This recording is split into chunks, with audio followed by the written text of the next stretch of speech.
Om Shanti. 28th October 2018.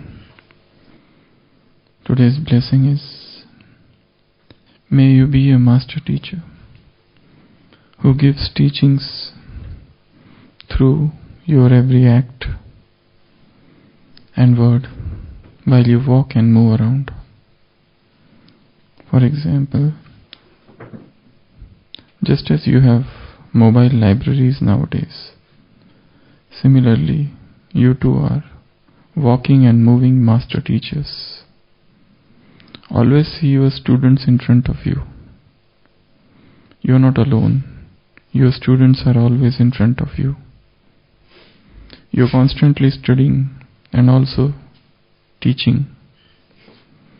Worthy teachers are never careless in front of their students. They pay attention. When you go to sleep, when you wake up, when you walk, and when you eat, think at every moment that you are in a big college and that your students are watching you. Baba is telling to think that there's a big college, and who are we? Teachers. And when we are teachers, all students are watching us. So just as they have mobile libraries, who are we? Walking and moving teachers. You are not alone. Your students are always in front of you. So we are students as well as we are teachers.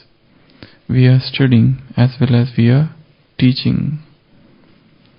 And worthy teachers are never careless in front of their students.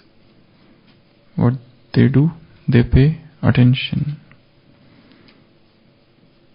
When you go to sleep, when you wake up, when you walk, and when you eat, think at every moment that you are in a big college and your students are watching you.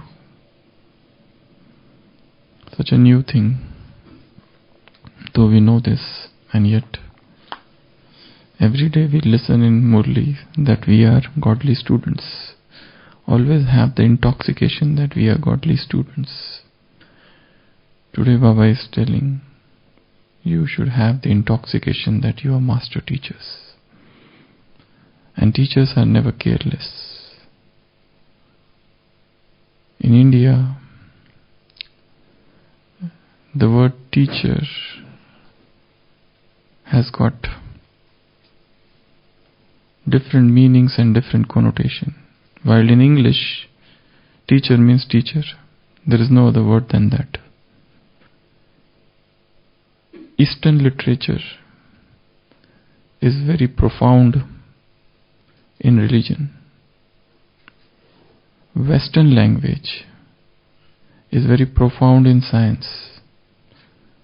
So, Eastern languages, they teach religion in much depth, while English language has got limitations. So, in English, when they say teacher, it just means a teacher. That's it. But in India, in Indian culture, teacher is not just a teacher. There are many categories of teacher. About 5 categories of teachers are there. What are those 5 categories? What are the 5 categories of gurus in India? So they talk of different categories of teacher. For example, the first category is Arihant. The first teacher is Arihant. He is the one who is the master. He is the one who talks on his own authority. He is the one who has realized the truth. Not only so, he speaks the truth. He has the power to express the ultimate truth in words. He is not just the one who has realized and he stays in silence, but he is the highest authority. He speaks on his own authority. He doesn't quote anything. He need not to give examples of other people. He speaks as if he is the authority, like God. Does Baba give the example of some great men? Just as he does, that's why I am speaking. He doesn't give examples. Whatever examples you have, you verify whether they match with me or not. This is what I am saying. This is Gita. Now you open your Gita and see if anything is there that matches with what I say. I am the authority. So God, he belongs to this category of Arihant. So that is the first category of teachers. If you go to outside literature or outside world, all the religious teachers or founders who came, they also belong to this category of Arihant. For example, Jesus, he speaks on his own authority. Guru Nanak, he speaks on his own authority. Prophet Muhammad, he speaks on his own authority. Buddha speaks on his own authority. Mahavir speaks on his own authority. He doesn't have to quote anybody, anything. So this is the highest form of teacher, where one is an Arihant. Arihant means who has realized the truth, who is a master, who knows the truth, and he can speak, and he can ignite souls, and his words have power. And it is not possible that if anybody hears an Arihant, he remains untransformed. His words are arrows, sharp arrows. They pierce the heart. They are very strong because they are coming out of realization. They are not ordinary words. The Mahatma Buddha was doing his tapasya for 6 years, and he tried everything, and he came to no conclusion, and ultimately he got frustrated, exhausted, exasperated, and he gave up everything.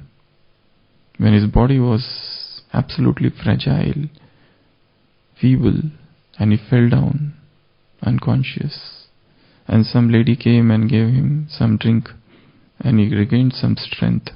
And then he realized that what I was doing for 6 years is not the real path. This path of Hatha Yoga will never take to the ultimate realization, and at last he realized, let me give up everything. And he sat under that Bodhi tree with a thought, with a resolve, with a determination that unless and until I know the truth, I will not get up. And when he knew the truth, the enlightenment occurred, Sambodhi. And he came out, and he started walking, and he reached Sarnath. He met those 5 friends of his who left him earlier because he resorted to eating. He gave up his sadhana, and they said, "Arey, you came back." He said, "Now I am not the same. Now I am different. Now I am the one who has realized. Now I am Buddha." So that transformation occurred. So this is the first category of teacher, the highest form of teacher, one who realizes, one who knows, who is the master, and who can teach, who can ignite, who can enlighten. His touch is so powerful that it can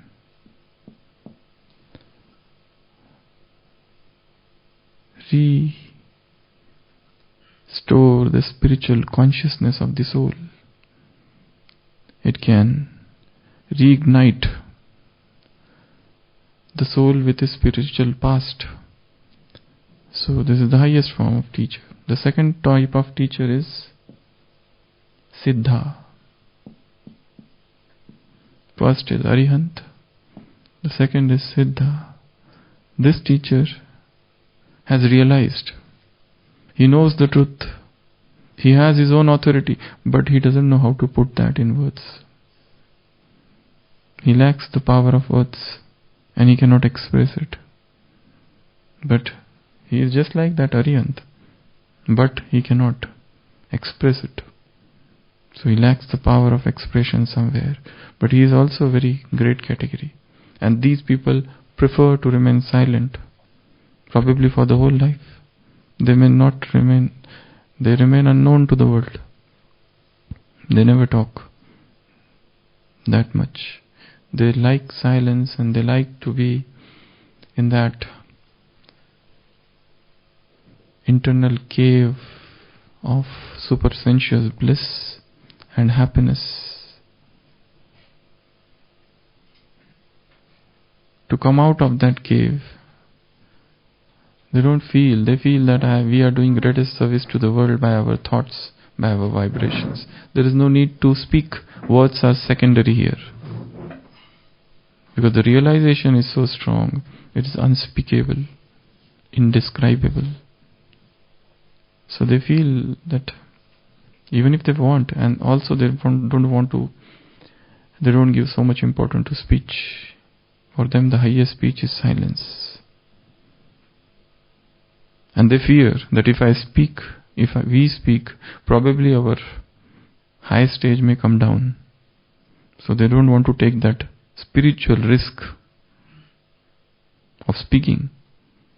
Because speaking means people might get attracted to them, because their words would be very powerful.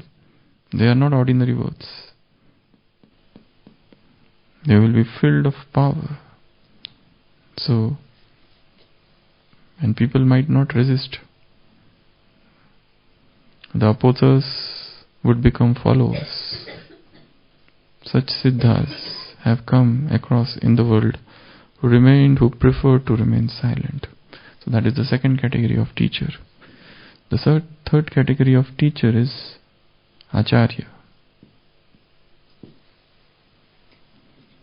Acharya, he speaks but not on their own authority. Like Pope, they quote, Jesus Christ has said this. He is Acharya. We are also Acharya. We quote, Baba has said this and Baba has said that. It is not our own authority. While Arihanta, he speaks in his own authority. He doesn't have to think of anything. So Acharya is also a teacher, and he is a teacher who speaks on behalf of somebody. He may speak on behalf of scriptures, here on behalf of Murli. In this Murli this has come, and that Murli this has come. And in that way he remains egoless. He is not the one who is egoistic. He is not the one who says that I know this and I know that. That egoism is not there. So that is the third category of teacher. The fourth category of teacher is Upadhyaya. Upadhyaya. This is a teacher who has not realized, but he speaks. Who has not known the ultimate truth, but yet he speaks. Because there is a feeling of welfare in the heart. There is a selflessness in the heart. And that's why he wants to teach.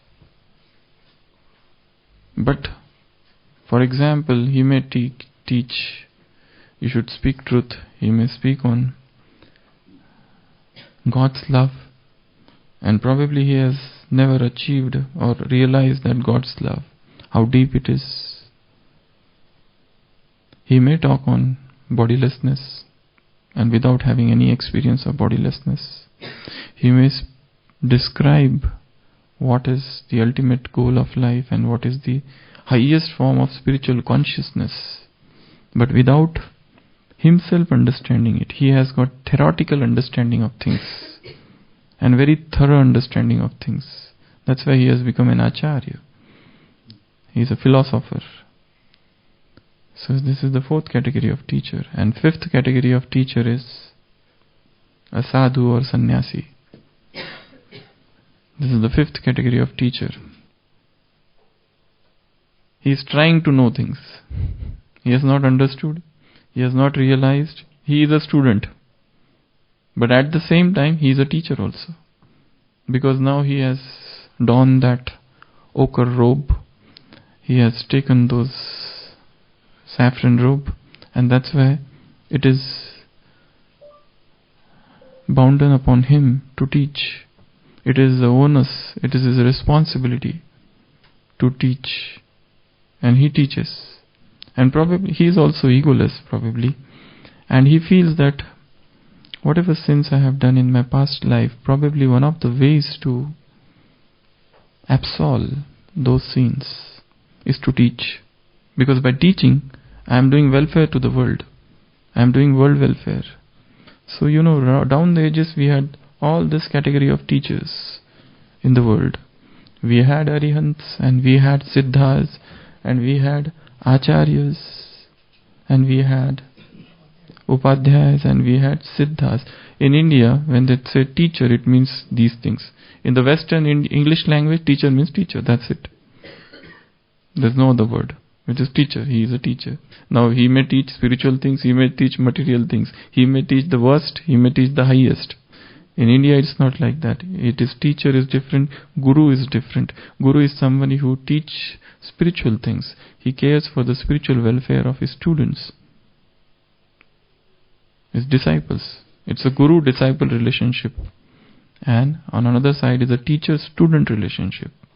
So in today's Murli, Baba is saying, just as there are moving libraries in the world, who are you? You are mobile teachers.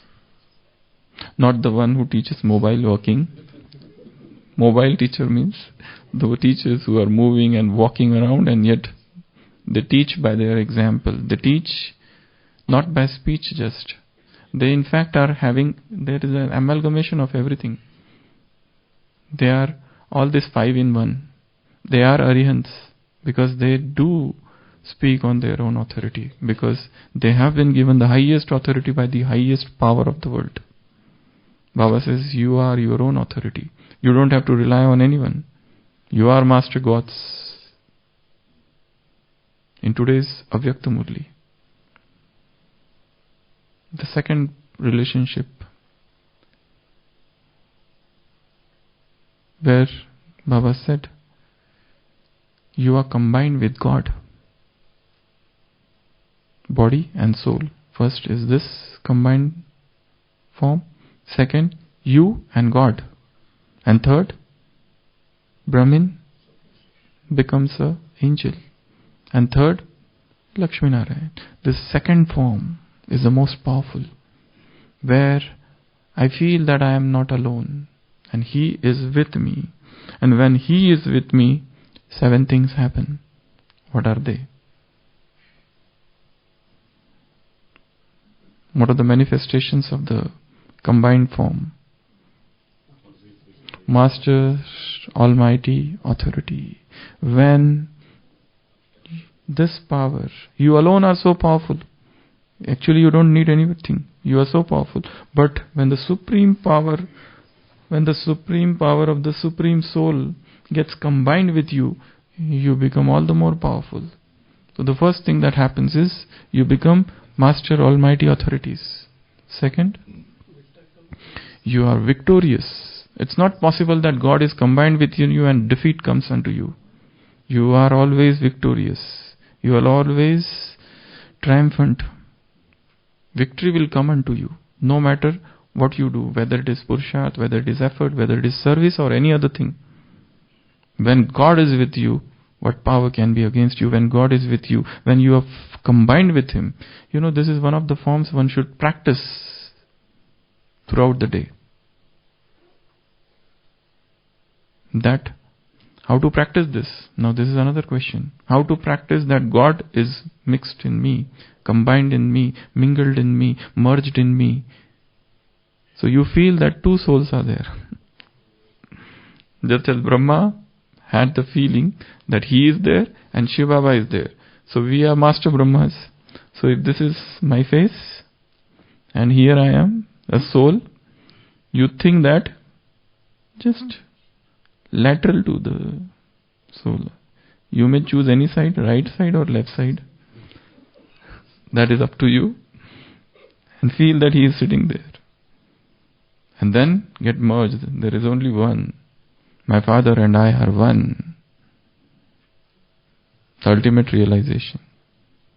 Jesus is asked, who are you? He says, I am God, Son of God. First step. I am son of God. At other place, one of the other disciples asks, where is your father? My father is in me and I am in my father. Second step. My father is in me and I am in my father. This is Dvaitvad. This is Vishishta Dvait. And third, how is it that your father is in you and you are in your father? Tell us clearly. And Jesus says, my father and I are one. My father and I are one. So the first he started with Dvaitvad, where there is a difference. He is different, I am different. He is God, he is father, I am son. Lot of difference. And these are the stages of Brahmin soul. When somebody comes in Gyan and does 7-day course, Baba called him Maharati today. He feels, he understands I am son of God, but there is a lot of difference. He is there sitting top. The father is big. I am here small. And then as we progress ahead, my father is in me and I am in my father because he is with me all the time. Wherever I go, he goes. His canopy is upon me. His protection protects me. He is like an armor. His love is a canopy. Fort. I am in that fortress of God's love. So second stage is, he is in me. Though he is not in me. But I feel that he is in me. And he is in me and I am in him. But even the third stage is, my father and I are one. So that is a combined form. So imagine that I, the soul, and he has come and fused and become one. 2 units have become 1 unit. Something external has come and has fused. And now I am combined. So when I am combined, the first thing that happens is extra power comes under me. First. Second, I become victorious. Third, destroyer of all obstacles. God is moving with me. How can obstacles come unto me? All the hindrances, all the obstacles, all the impedances, they will go away. They will be smashed to smithereens. No obstacle can even touch me.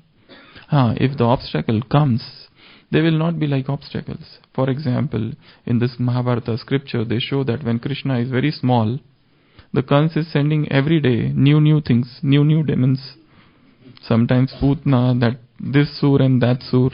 Every day he is sending somebody. So does Krishna get tired? Why he is doing like this? No, he enjoys. These are toys for him. So he is unaffected at all by all these things.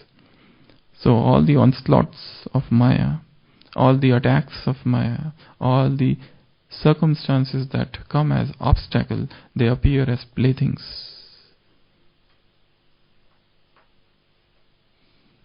So destroyer obstacle, third. Fourth, you become Vishwa Kalyankari, world benefactor through so many other things. What are those so many things? Elevated thought, elevated drishti, elevated karma. By all of these things, elevated good wishes, your good wishes, you become Vishwa Kalyankari. You become world benefactor. You are no more the benefactor of one soul. You are bringing benefits to the whole world. That is the third. Next. When we are combined with Baba, what happens? All the problems, they get solved in 1 second. All the problems, they get solved in 1 second. This is such a powerful thing, see. We have everybody, there is hardly a soul on this planet Earth who is not beset with problems. But Baba is saying, when you are combined with me, whatever problem you have, no matter whether it's physical, intellectual, emotional, social, financial, or anything, that problem will get solved. In how much time? 1 second. What is 1 second? While speaking, only 1 second has gone. So, and what was the last thing? You become Siddhi Swarup. Without making much efforts. So now efforts are so much. But when you are combined, efforts would be nimitta, just for the sake of having those efforts. But you will become embodiment of success. Success in yad and success in seva. So when you are combined with Baba, these 7 things happen. So how beneficial it is to have this practice, that He is combined. I am combined with Him. I am not moving alone. He is there in me. And I move with Him. We live, we move, and we have our being in Him. We live, we move, and we have our being in Him. So Baba is saying, you are teachers. Your teachers means the whole world is looking at you. Imagine that there is a school, and suppose we have to take one period of 1 hour. For example, maths teacher. So when he has to go in front of teacher, he will go in a very decent manner. His clothes would be okay. His hair would be okay. He would see he is looking okay or not. And he will prepare his subject. He will not go unprepared. If he has to teach matrix, he will prepare matrix. If he has to teach Euclidean geometry, he will learn what is Euclidean geometry. If he has to teach non-Euclidean geometry, he will learn what is non-Euclidean geometry. If he is a professor of philosophy, he will learn what is Aristotle and what is Socrates and what is Plato. And he will also learn what would be the possible questions the students would ask. Because students nowadays are very clever. They ask toughest questions. And they ask such questions that teacher also don't know those answers. Teachers, they become mum in front of the questions asked by students. They are so clever nowadays. Because students, they all have this Google thing. Our patients come on to say, and we ask them, which doctor told you they say Dr. Google. They know everything about the things. If we teach them, if it asks them anything, they have already read everything about it. Nowadays patients are so clever, they read everything and then they come. Yesterday one patient had come and I had started him one tablet for hypertension, and he came and wrote 1 page and wrote everything. And he said, these are the side effects of this drug and I am having all of these. Now tell what to do. I said, from where you got this? He said, Dr. Google. So they Google everything and they find out. But don't forget, there are certain ungoogleable things also, which you cannot get everything here. Truth is not so cheap to be bought at Google. Truth needs tapasya, and truth needs sadhana, and truth needs inner experience. So Baba says, consider yourself as a teacher. So when you are teacher, you prepare your subjects. When you are teacher, you have to take care of your looks, how you talk, what you do, what you otherwise all the students will make fun of you. You will become a butt of ridicule in front of students. If a teacher comes and he forgets his lessons, and student should enjoy, and student should know that teacher has definitely read. And teacher is also a student. Teacher is also a student. He should make it a point that he learns from all his students also. And he involves all the students into that learning process. He makes the learning very, very interesting. Dr. APG Abdul Kalam has said somewhere, your greatest teacher is your last mistake. Your greatest teacher is your last mistake. So teaching doesn't mean just to fill some stuff into their brains. Teaching means character building. Education is the manifestation of perfection already in man. That's what Vivekananda defined education. Education doesn't mean theories, dogmas. Education doesn't mean ideas, tenets, principles. Education is the manifestation of perfection which is already in man. It is not to be bought and brought from anywhere. It is already there. You just remove it, reveal it, and it comes out, the perfection. So that is education. So education, teaching means character building. Teaching means you learn, you knock at the doors of their mind. You teach them. And that's why Gurudev Tagore, who was there, he developed a new system of education by Gurukul system. sit in the nature's lap and then teach and then learn. So that is known as teaching. The greatest teachers in India like Chanakya, he was a kingmaker. Then Gurudev Rabindranath Tagore, then Dr. Sarvapalli Radhakrishnan, and then this APJ Abdul Kalam. These are some of the greatest teachers of India. So, teacher has to be very much careful. He has to be alert all the time. He has to be studying all the time. He has to remain prepared. He cannot be very careless. Lackadaisical attitude cannot be unto him. So Baba is saying you are master teachers. So imagine that you are in your school, in your college, students are in front of you. When you are in your room with doors closed, imagine your students are watching you all the time. When you are eating, your students are watching you. If the teachers, you are giving a class on how to have a controlled diet and you go to your room and start eating too much. So imagine that your teachers, your students are watching you. That is known as glutton. Glutton means who is a voracious eater. So there is another word, be a spiritual glutton. Keep on eating everything that is spiritual. Keep on taking up something, everything which is spiritual from each and every source. So become a master teacher. Om Shanti.